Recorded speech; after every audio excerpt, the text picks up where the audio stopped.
Appreciate everybody taking the time to be here. I think last Saturday's game against Fort Wayne, certainly it was great to recognize three special young men, AJ, Paul, and Spencer.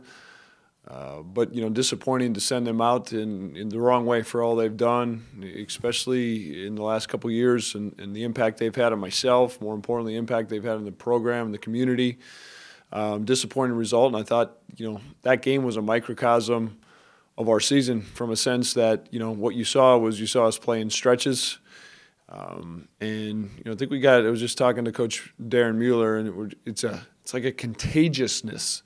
The good goes good and the bad goes bad with all of us, and we're playing in stretches, and we've got to figure out a way to eliminate those bad stretches. We're well aware that they're going to eliminate is probably too strong of a word. It's basketball. It's a game of runs. But to shrink those and not have them be so long, not have them be so devastating where we don't have to overcome such poor starts. And you can see we're right there, turn it into a one-possession game after playing not very good at all.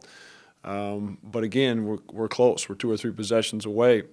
Been extremely encouraged. That's why I've said all along I really like this group. We've had 2 so far already, 3 practices in a couple days, and have been very competitive, great spirit, guys that want to get better, understand that we need to get better, understand what we want to do is still right in front of us. And excited to hit the road with this group here tomorrow for 2 challenging games, Thursday and Saturday. I'll take any questions. You sense an increased urgency with your team with 2 games left before Sioux Falls, kind of your last opportunity to get ready for the tournament?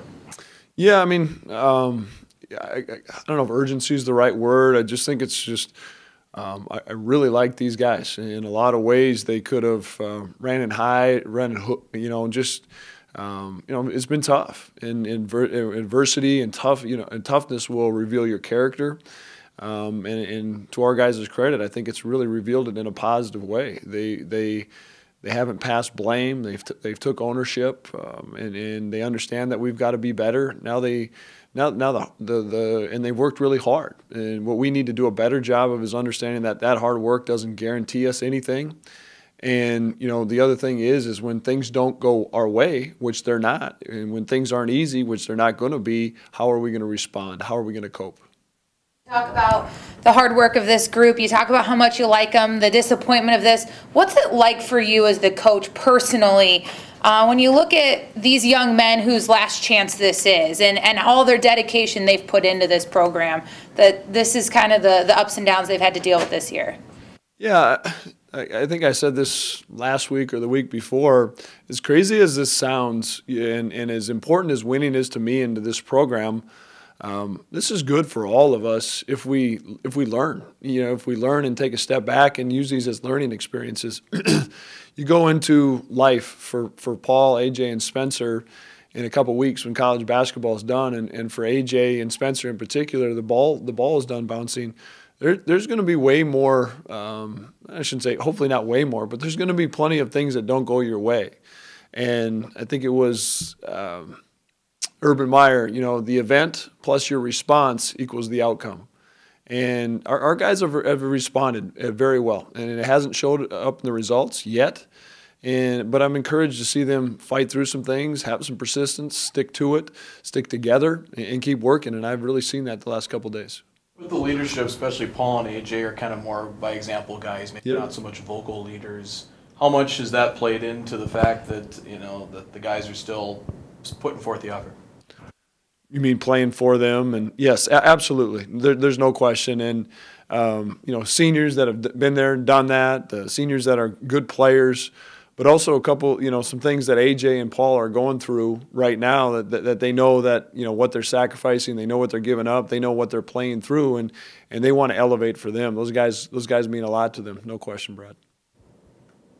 You want to change the frustration a few times in the last few weeks. Can you put your finger on maybe what the most frustrating part has been? I mean, the result certainly, and I've gone back and thought about this, a couple different ways. For a couple stretches, we're just flat out, and this really pains me to say as a head coach that really prides himself. There's certain stretches we're not playing very hard. There's other stretches we're playing really hard. Then you go on the road and we're battling some injuries. You look at different times when this guy steps up, but we don't have that second, third, fourth option step up.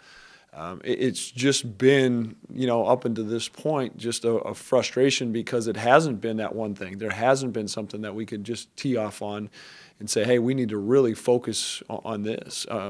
It's a big excuse. I think at the very, very end of the day, it comes down to, the bulk of our majority of our minutes, besides AJ and Paul and Spencer to a certain extent, is youth.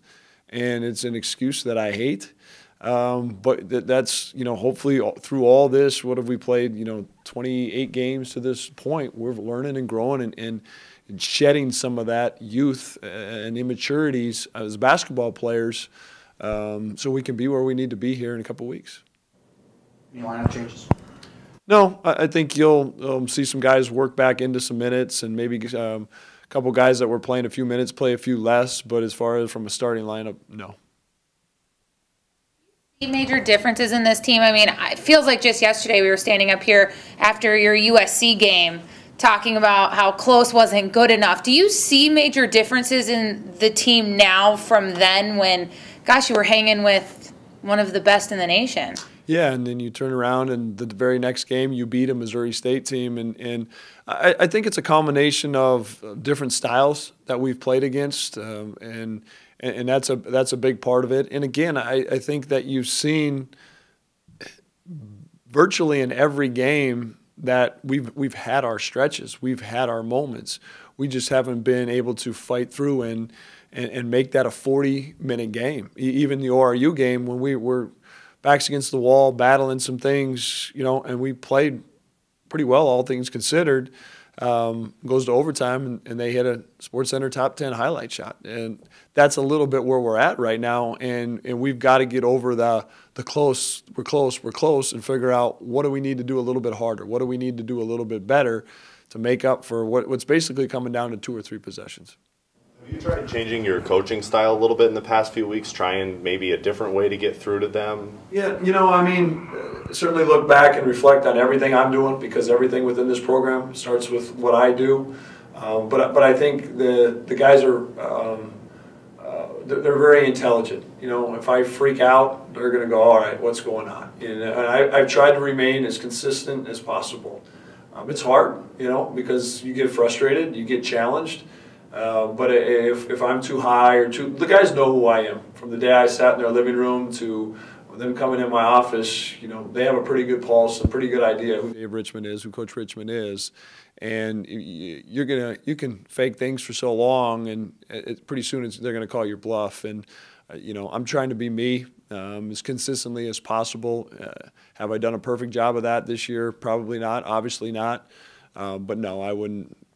It's not like I've gone off the wall one way or the other. Maybe you can ask them that, but they'll have a different story. Western always seems to give you a tough game. What is it about Billy Wright's team that challenges your guys? Yeah, I think, they're got some good length. Gilbrecht is a real presence around the rim. They've got some good athleticism. And then obviously, the freshman Webster can get it going. I mean, it's interesting. You'll see him have 18 and a half and finish with 25, or you'll see him go, really struggle in a first half, and then their game at Denver, he explodes. So he's really talented. I think the Ankrum kid is a senior. He's got good length and got good ability. Duff is really shooting it a lot better. The Johnson kid, had a good game at South Dakota State. So they've got multiple parts, and I bet if you were to pin Billy down, he'd probably tell you the same thing. I think that they're close in some of those games, but yet again, that's college basketball. You're just close, or you're on the other side.